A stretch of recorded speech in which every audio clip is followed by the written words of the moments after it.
Hi guys, it's Joey. We're back in blue because there is no light in the whole house.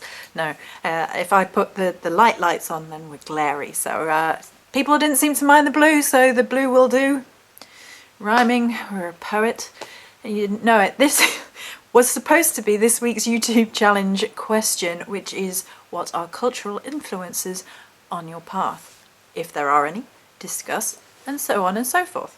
So this is kind of topical for me because in recent events I've actually had my cultural heritage attacked in terms of being allowed to follow the Morrigan, and so it's kind of topical for me actually. I'm going to try and rein it in, just doodling on self and keep himself into a nice, calm place. So, for anybody who is particularly interested, I'm not actually English. Yes, I know. Shocking. I'm actually half Welsh.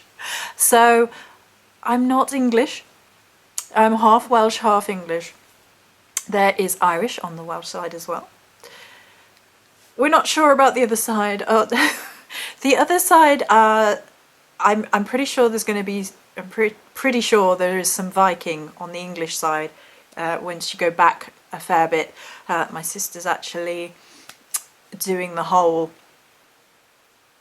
family tree thing on that side, and so far she hasn't got out of Nottingham, which is where I was born, and she's gone back many generations. So apparently we are completely, you know, Robin Hood descended on that side. I'm sure going back far enough it will be interesting to see the Viking influence, because I'm pretty sure there's Viking on that side. Anyway, so in my immediate cultural heritage we have half Welsh, half English, and there is threads of all of the British Isles in me. Apparently this is what this means, swimming. And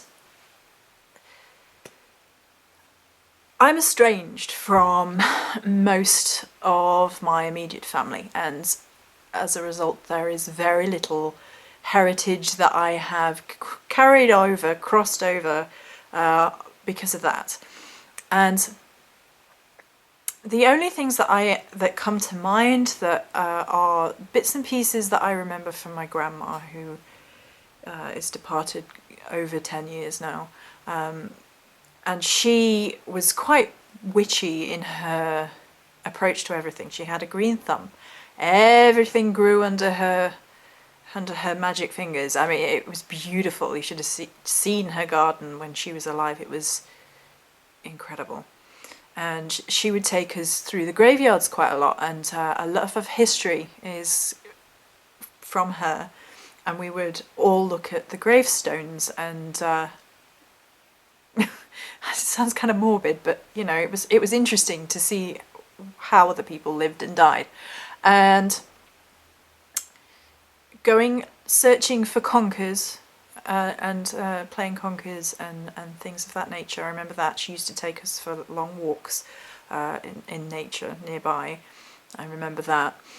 And there's the magpie saying, and it gets posted around now as being crows, but I was always taught it was magpies, which is one for sorrow, two for joy, three for a girl, four for a boy, and so on. So other than that, immediate family cultural heritage, there's not a lot to go on, because I'm kind of a lone isle, a bit like Britain herself. Not at all. In terms of immediate, you know, influence, and none of them are particularly pagan in anything. So there is no immediate cultural heritage that is from familial lines, at least, you know, immediate family or anything like that. No, but so that answers that immediate question. So I think because this would be a really short video again if that was it. Like, yeah, no, that's it. I thought I would talk a little bit, and there goes a crow past the window. Sorry. I would talk a little bit about how I feel about cultural heritage and taking on one's path. So I came up recently against the argument that because I was not born in Ireland, that I wasn't allowed to follow a Celtic path. So first and foremost on this argument of things is, one, check your history. There are Welsh Celts. There were Celts in Ireland. I'm not sure if they consider the Britain Celts, but Celts are basically tribal people. They were a tribal people. And a lot of historians consider the Isles of us, you know, Ireland and Scotland and England. I have no idea why this is England. The chest is England. We're all a bunch of tits. Anyway, I'm in a funny old mood, apparently.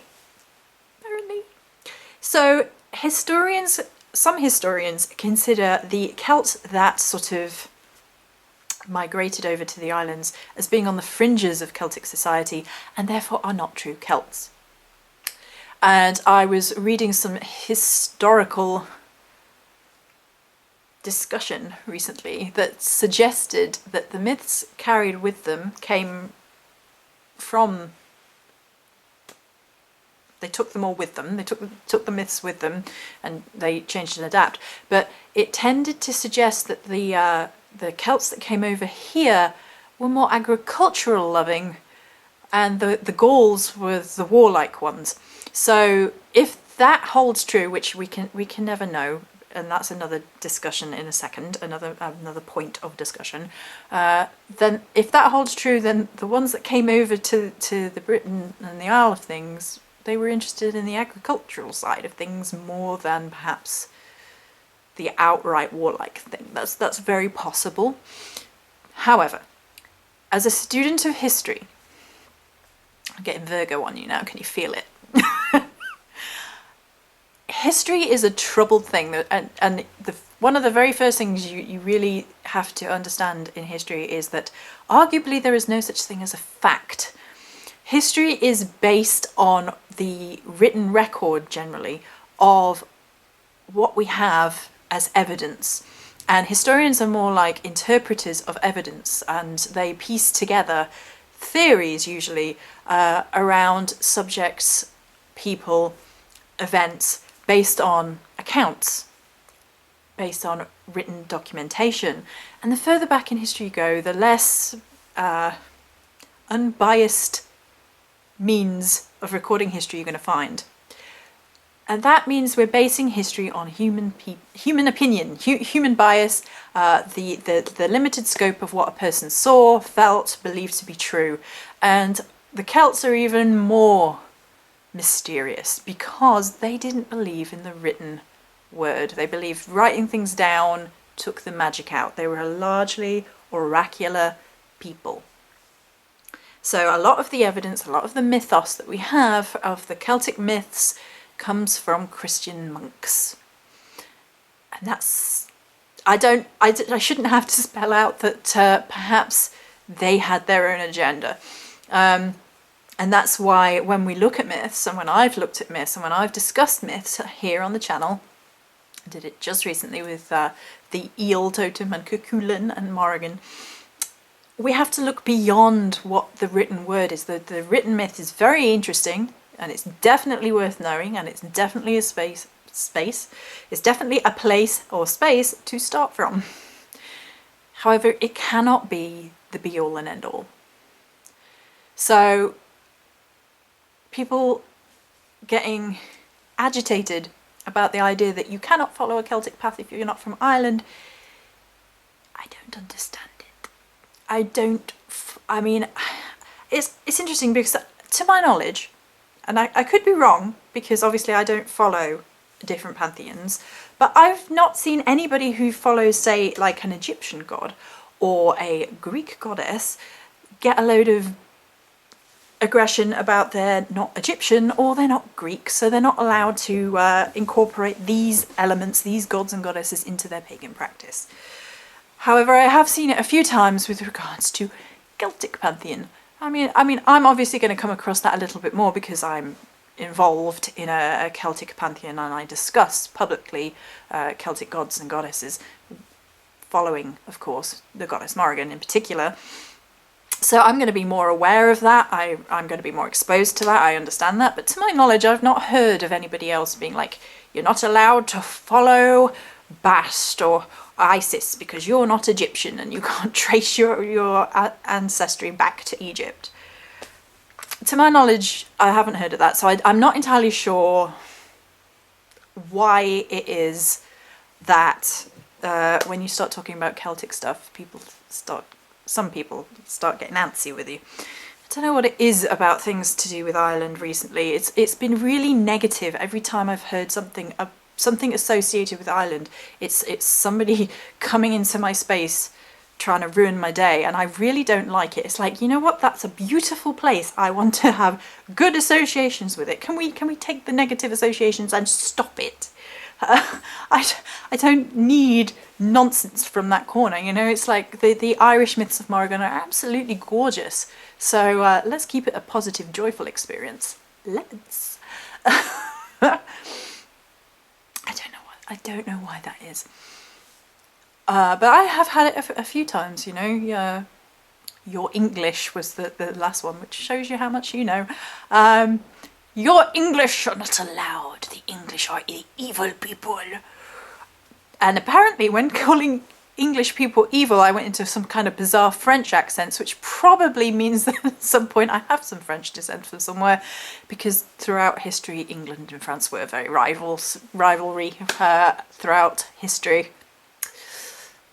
More ancient history. But yeah, so I guess I don't know what that tells you about my mind state. Nutter, basically. Okay, back to the Celtic pantheons. So does the cultural aspect influence how I practice my path? Yes and no. Because, like I said, the majority of the mythos surrounding the goddess Morrigan does obviously come from the Irish mythology. And it's interesting to me, obviously, because the goddess Morrigan is supposed to have been present when the Tuatha De Danann came in. She was pre-existing. And I've always felt in my heart, if you like, in my soul, that she's far older and far more widespread than just being from one place. I read somewhere, and I can't remember where it was. I tried to find it before I did this video, and I couldn't find it for the life of me. And I don't really want to, you know, harp on about this point because I haven't got the evidence, if you like, to back up this. But there was something to do with them finding Celtic. I want to say like murals, and it was like older than Celtic stuff, and it was to do with like. I want to say it was in Gaul, and it was to do with like crossover between Roman and Celtic stuff, and there was like suggestion that the two had integrated in this pictorial stone depiction, and I can't remember for the life of me where that article was, and I spent a good half an hour trying to find it, and I couldn't find it. That's a Virgo for you again. Can't find the evidence to back it up. But I really do feel that the gods evolve, and they evolve along with humanity, and they grow and flourish along with us. And I really do feel that the goddess Morrigan is older, more primal than just being from one place. I think there is similarity in mythos across the world, and you can see elements flowing into one another and similarities of storytelling throughout time. And that's how I feel about my goddess who I follow and I'm dedicated to.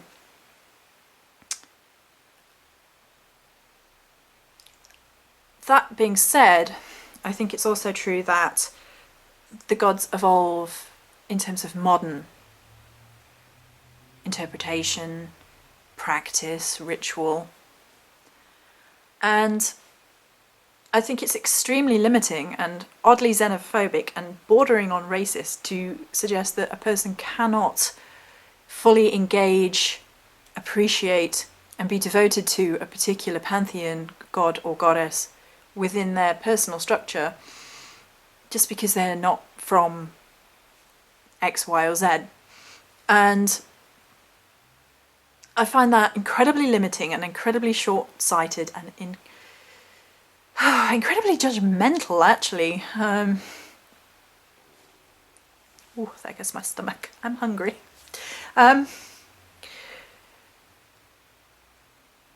Why? I don't fully understand it. I think there is this argument of cultural appropriation, and I understand this. I understand where the upset in terms of, people taking people's heritage and being blasé about it and using it to like decorate themselves and not understanding the deeper symbolism behind certain bits and pieces.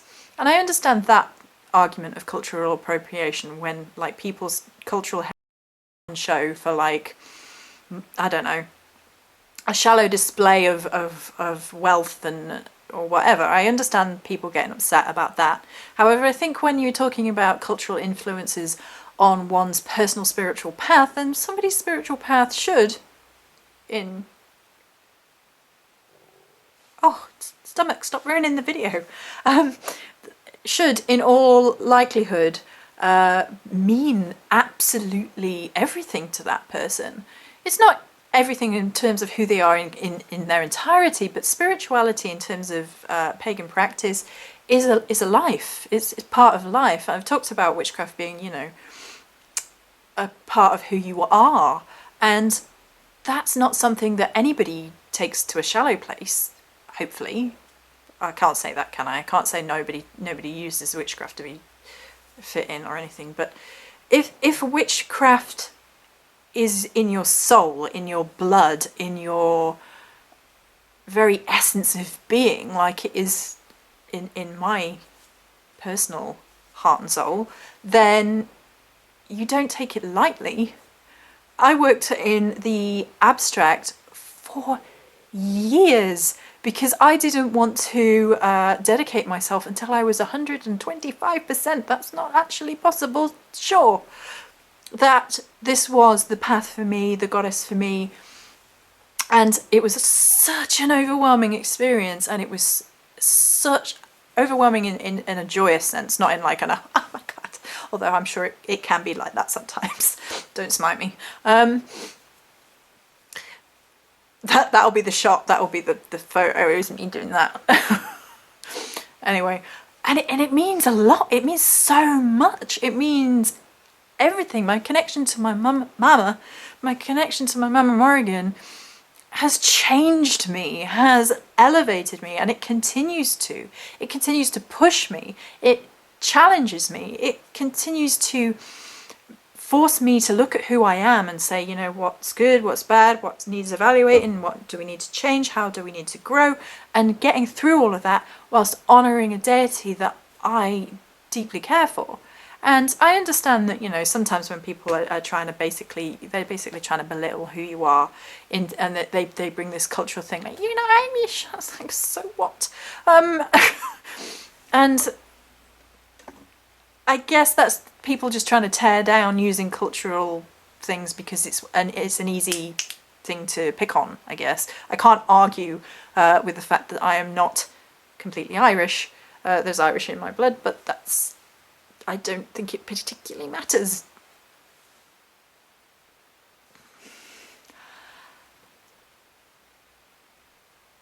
Yeah. So in terms of, I think I ranted a bit there. Let's bring it back. Let's bring it back a little. Bring it back to a place of joy. In terms of like directly infecting my path, I don't think it really does, again, because like I said, I think it's important to know the myths. And I go back to the myths regularly because my memory ain't what it used to be apart from anything. And it's good to go back to the myths, reread the myths over and over until you're getting something different from it.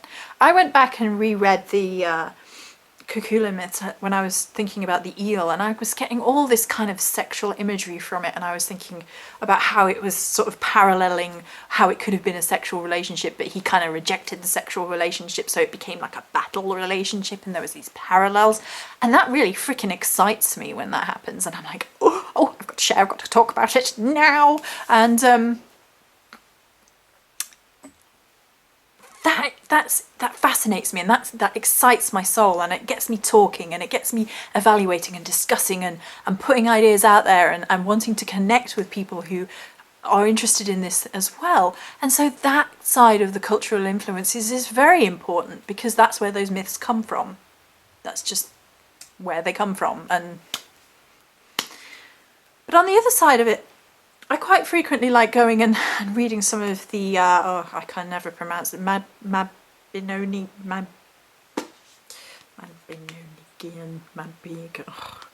hang on, let's look it up. It's the Welsh Celtic cycles.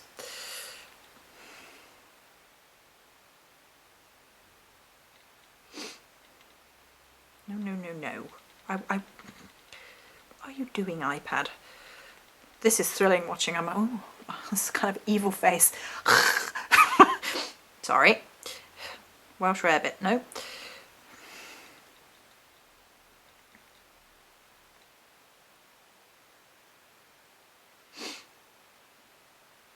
The Welsh cycle, by the way, does have the Arthurian legends in it, which some people do believe that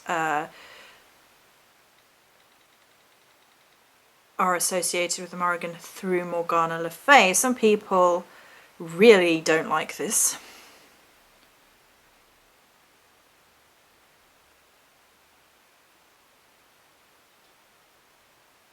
Some people do. Can I have a pronunciation? Just an easy pronunciation. No. Alright, okay. Just...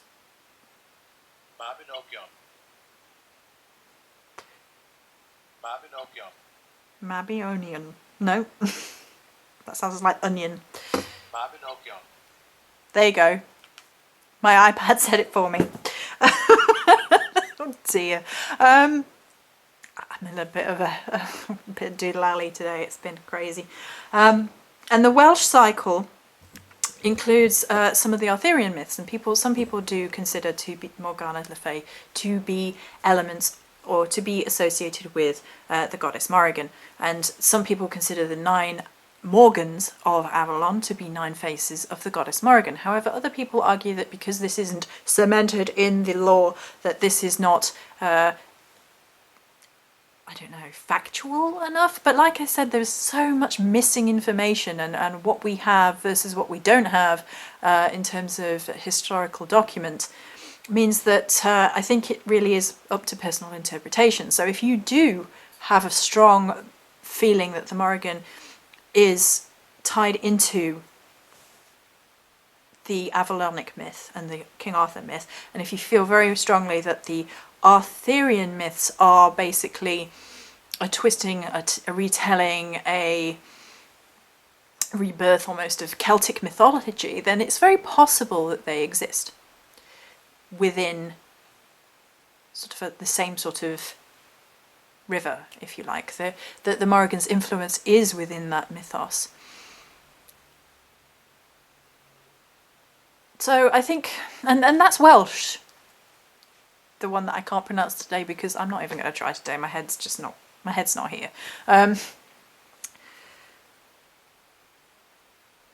So that's possible, like a Welsh thing, and I'm half Welsh. Morris. That should be the hint, but there you go. Camera's gone mad now. Camera's like... So there's a possibility that, you know, that my Welsh heritage means that I get a get out of jail free card from this nonsense. But even if that wasn't the case, I don't think it matters. I think it depends on what's in your heart. I think it depends on how you are approaching something. I think it depends on a level of respect. And another thought, my last thought, is what about reincarnation? If you believe in if you believe in speaking the English language, if you believe in reincarnation, which I do, then you have been reincarnated likely many times, and you're likely to have been different denominations. You're likely to have been from different places in the world, male, female. You're likely to have different cultural experiences. So is it possible that you've brought some of them with you? Like these inklings, these connections? Or is it possible that you're meant to experience different spiritual denominations in each lifetime? In which case,